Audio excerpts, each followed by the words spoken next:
Hello friends, எல்லாருக்கும் வணக்கம். இன்னைக்கு எங்கள் வீட்டில் ஒரு ஸ்பெஷலான டேனே சொல்லலாம். அம்மா, அப்பா, அத்தை, மாமா, ஈவன் கிட்ஸ் முதற்கொண்டு காலையில் நேரமே கிளம்பி கோயம்புத்தூர் கிளம்பிட்டோம். என்ன அப்படின்னா, இன்னைக்கு நம்ம ஃபேமிலிக்கு ஒரு நியூ மெம்பர் ஆட் ஆகுறாங்கன்னே சொல்லலாம். ஐ கெஸ் பண்ணியிருப்பீங்க. ஆமாங்க, நியூ கார் டெலிவரி தான். இன்னைக்கு தான் வந்து டெலிவரி எடுக்கிறதா நல்ல நாள் பார்த்துட்டு சொல்லியிருந்தோம். லாஸ்ட் வீக்கில் தான் வந்து இந்த பிளானே கன்ஃபார்ம் ஆச்சு. ஏன்னா இந்த கார் டிசைட் பண்ணுற விஷயம் இப்போ சொல்ல போனால் இந்த டேட்டில் எடுக்கிறதுனும் இல்லை, இந்த கார் தானும் இல்லை, ப்ரைஸ் ரேஞ்ச் மட்டும்தான் ஓரளவுக்கு சரி இந்த ரேஞ்சில் எடுக்கலான்னு ஒரு டிசைட் பண்ணியிருந்தாங்க.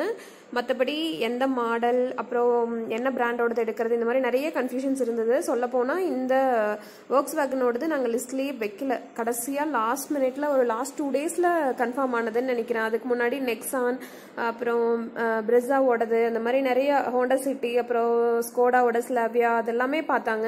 எல்லாமே ட்ரையல் பார்த்துட்டு ஈவன் ஸ்கோடா தான் வந்து ஃபைனல் பண்ணுற மாதிரி வந்தது. அப்புறம் அந்த டைமில் தான் வந்துட்டு சரி அதோட என்ன சொல்கிறது, காம்படிட்டராக இருக்கிற விட்டஸ் ட்ரை பண்ணி பார்க்கலான்னு போத்திட்டு இவங்களுக்கு அது பிடிச்சிருந்தது. ஸோ அந்த ஆப்ஷன் கிளிக் ஆனதுனால லாஸ்ட் மினிட்ல இது ஓகே அப்படிங்கிற மாதிரி எல்லாருமே பிடிச்சிருந்தது. ஏன்னா டிரைவிங்க்கு ரொம்ப ஸ்மூத்திங்காக நல்லா இருந்ததுன்னு சொல்லிட்டு அவங்க பாயிண்ட் ஆஃப் வியூ தான் எல்லாமே. இதில் வந்து சொல்லப்போனால் டெசிஷன் மேக்கிங் அப்படின்னு பார்த்தோன்னா கவி தான் சொல்லணும். ஏன்னா கவி இவருக்கும் 2 பேர்த்துக்கும் வந்து டிரைவிங், மாமாவுக்கு 3 பேர்த்துக்குமே டிரைவிங் பாயிண்ட் ஆஃப் வியூவில் இந்த காசு தான் பிடிச்சது.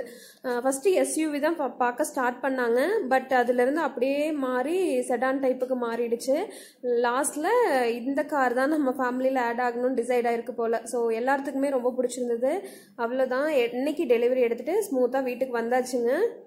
நாங்கள் மட்டும் அங்கே இல்லை, நாங்கள் பெங்களூர் வந்துட்டோம். அப்படிங்கிறனால அந்த மூமெண்ட்டில் மட்டும் மிஸ் பண்ணுன்னு தான் சொல்லணும். மற்றபடி தம்பி, குட்டீஸு எல்லாருமே போயிருந்தாங்க.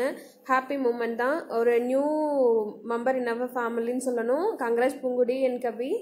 அவ்வளோதாங்க. இதை முடிச்சுட்டு அவங்க ஒரு ஃபங்க்ஷனுக்கும் இன்றைக்கி போயிருந்தாங்கன்னு சொன்னாங்க. இன்றைக்கி பௌர்ணமி அப்படிங்கிறனால கோயிலுக்கு ஈவினிங்காக எடுத்துகிட்டு போய் பூஜை பண்ணிக்கலான்னு பிளானு. ஒரு கார் லவராக இருந்தால் உங்களுக்கு பிடிச்ச கார் என்ன மாடல் அப்படிங்கிறதையும் மறக்காமல் கமெண்ட் பண்ணுங்கள். தேங்க்ஸ் ஃபார் வாட்சிங்.